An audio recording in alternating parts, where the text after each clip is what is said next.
ভারত সফর বাতিল করলেন তারেক রহমান। দিল্লির মুখে ঢাকার চাবুক ও কড়া আলটিমেটাম।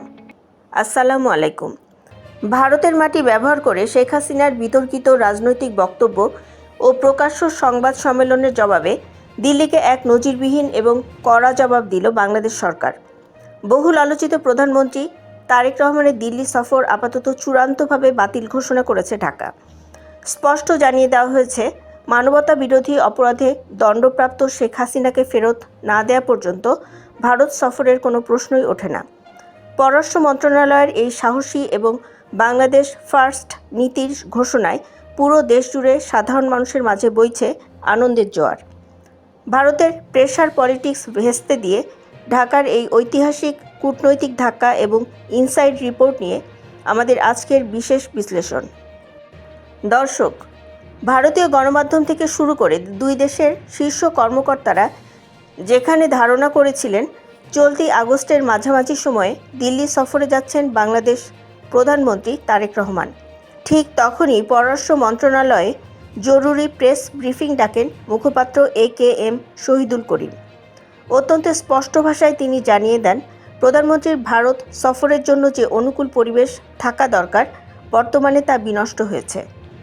গত 5ই আগস্ট দিল্লিতে বসে শেখ হাসিনা যেভাবে একের পর এক উস্কানিমূলক রাজনৈতিক বক্তব্য এবং সংবাদ সম্মেলন করেছেন, তাতে দুই দেশের কূটনৈতিক সম্পর্কের ওপর চরম আঘাত এসেছে।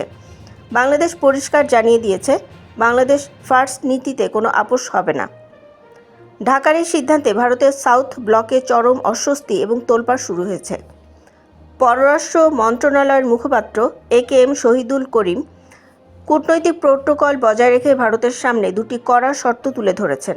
প্রথমত, দ্বিপাক্ষিক প্রত্যর্পণ চুক্তি অনুযায়ী দণ্ডপ্রাপ্ত অপরাধী শেখ হাসিনাকে অবিলম্বে বাংলাদেশের হাতে ফেরত পাঠাতে হবে এবং দ্বিতীয়ত, শহীদ শরীফ ওসমান হাদি হত্যাকাণ্ডে অভিযুক্ত ঘাতকদের দ্রুত ঢাকার কাছে হস্তান্তর করতে হবে। এই দুই জবাব ভারত না দেওয়া পর্যন্ত প্রধানমন্ত্রী তারেক রহমানের দিল্লি সফরের আর কোনো সুযোগ নেই বলে পরোক্ষভাবে বার্তা দেওয়া হয়েছে। তারেক রহমানের এই সাহসী এবং সার্বভৌম সিদ্ধান্তে দেশের সাধারণ মানুষ এবং রাজনৈতিক অঙ্গনে ব্যাপক সন্তোষ দেখা গেছে।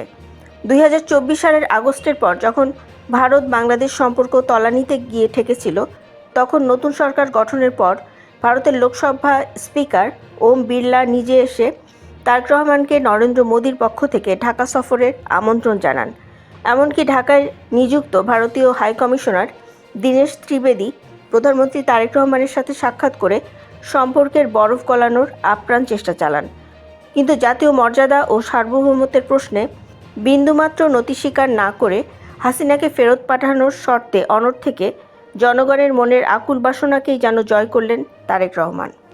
কূটনৈতিক বিশ্লেষকরা বলছেন, শেখ হাসিনাকে আশ্রয় দিয়ে ভারত এতদিন যে ফাঁদে বাংলাদেশকে ফেলতে চেয়েছিল, ঢাকার এই শক্ত চালে এবার উল্টো দিল্লি আন্তর্জাতিক চাপের মুখে পড়ল।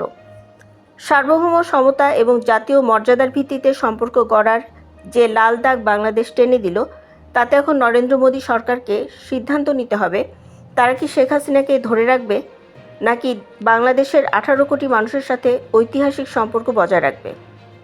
দর্শক, হাসিনাকে ফেরত না দেওয়া পর্যন্ত ভারত সফর বাতিলের এই ঐতিহাসিক সিদ্ধান্তকে আপনি কিভাবে দেখছেন? কমেন্ট করে আপনার মহামূল্যবান মতামত জানান।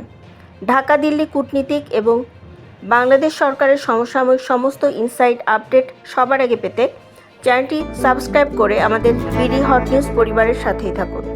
ধন্যবাদ।